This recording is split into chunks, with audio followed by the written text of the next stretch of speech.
We're at level 2 now, and we're going to bring strength and put it on top of the stability. One of the things I think that happened when we all started a trend toward functional training is a lot of the basic and fundamental strength moves got taken away. And what I mean by that is if you're doing something that you can do for about 8, 12, maybe even 15 reps, it is exercise by definition, but you're probably not going to amass a large amount of strength with that. People have gotten afraid of picking up and moving what they perceive to be a heavy weight. And what bodybuilding and sculpting and all of the current methodologies out there have really tricked us into forgetting is max strength happens between 1 to 5 repetitions.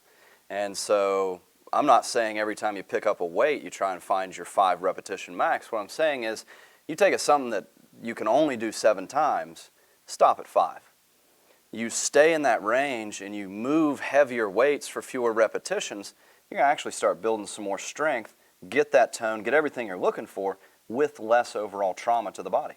And the strength that you can do, say, in something like the deadlift isn't just hip strength. It's a total body move. It's core stabilization. It's scapular retraction.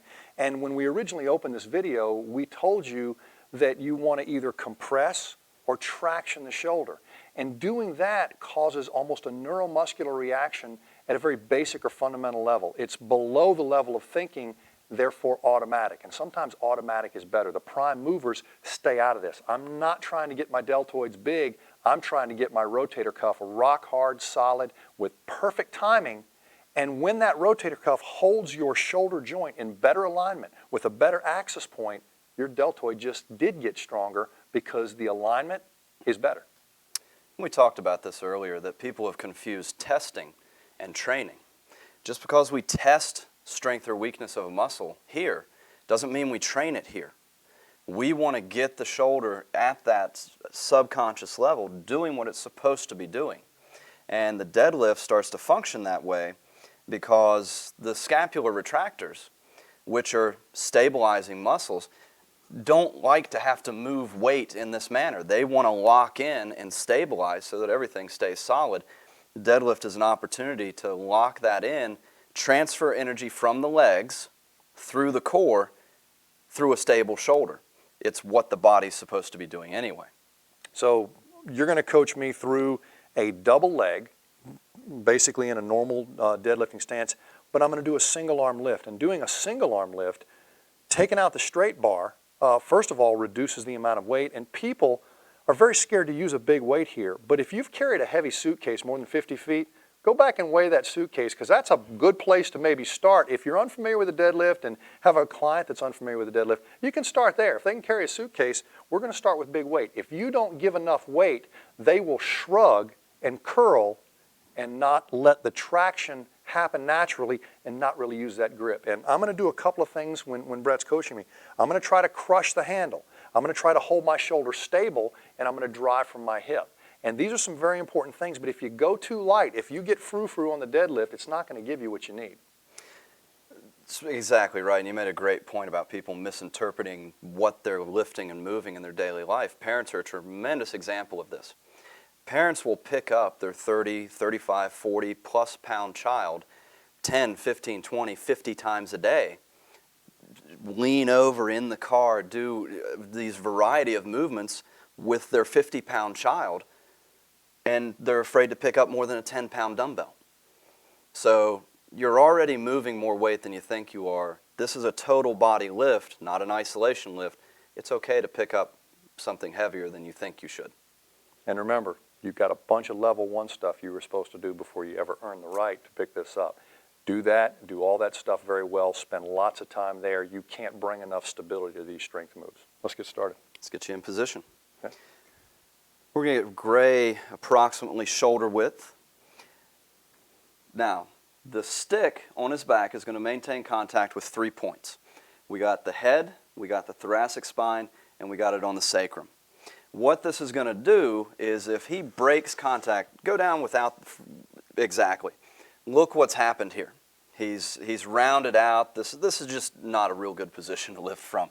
So the stick is going to give you a real quick guide to know that you're in proper position. Once you're in proper position, you can see spine's well maintained, neck is neutral. Yeah, everything's looking pretty good here and he's ready to pick up the weight. He's got his hips a little wider than shoulder width. He's in position, stick is well maintained. He's going to sniff some air in, create that pressure, and now he's going to crush grip that handle. Irradiation, the shoulder's going to suck into the body naturally, and then he's going to lift and back up. Let some air out, get kind of reset. He's going to sit back, get that position, let the stick guide him. Then he's going to crush grip, lift, back down. I want you to notice he's going to do one more rep, and you're going to look at the shoulder here. It locks into place and it maintains its position throughout the lift. This is a great way to start introducing the deadlift. And when you do that, when you get that traction, that subconscious rotator cuff function kicks in. It pulls the head of the humerus onto the lip of the glenoid. Now your shoulder's where it's supposed to be. So Brett's going to show us a single leg deadlift, and what I want to show you there is he's going to stand on, let's see, which leg are you going to stand on? He's going to stand on his left leg, but actually lift with his right arm. Now what that's doing is creating a cross-body moment. The one thing that happens when you deadlift with one arm is all the force of your body goes to one side. This turn strengthens both the core and the scapular retractors in a very natural and stabilizing way that Brett said. The grip, the breath, the posture, everything's still happening. Brett's very proficient with a single leg deadlift, so he doesn't have to use the stick anymore. Training wheels go beside. He's going to use his extended leg as a guide and almost a counter lever. By contracting one glute, he actually makes the other one act more proper. And one other thing I wanted to say about the deadlift is two of my favorite strength coaches, both Mike Voyle and Pavel, have very positive things to say about the deadlift. So there's a lot more here than just a muscle head move that doesn't have anything to do with fitness. This is fundamental core training, posture training, and shoulder stabilization all wrapped up in one. Go ahead, man.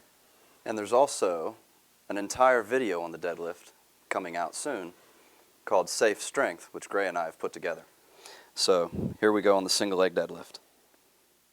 He's following all the rules. He's set back into his hip.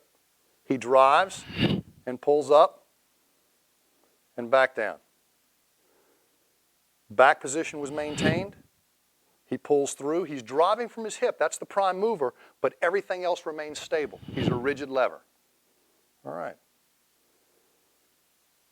Now, if you're still not convinced that the deadlift is something that is safe and actually very productive for shoulder strength and scapular stability, or maybe you're just scared of the weight, do it with tubing. The point is the deadlift maneuver. Hip hinge and hold your posture, and if you feel more comfortable with tubing or even a cable column, get your angles right. We did a video on corrective exercise, all based on tubing, so I'm not going to tell you how to do the deadlift with a certain piece of equipment, but do the move. It's very important. And that's the common theme through the screening and the training and everything else. We're training the movements. Deadlift is an essential movement. The resistance, however you choose to work it, is fine, but train the movement of the deadlift. One other thing, we gave you an opportunity to check symmetry.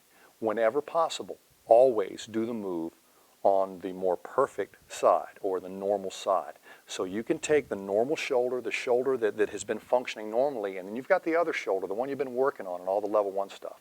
Have them bend over correctly, pick something up with a normal shoulder and say, how did that feel? See how that felt? Take a video of them, show them what they look like, put a mirror up there, let them see and feel the thing, let them feel the stick on their back and see if they round off, and then say, could you do it on the other side now?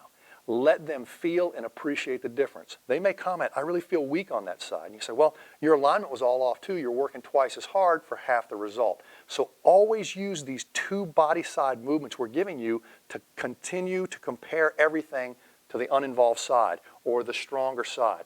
Bilateral comparison gives you a perfect baseline, and it'll make you a better coach, better trainer.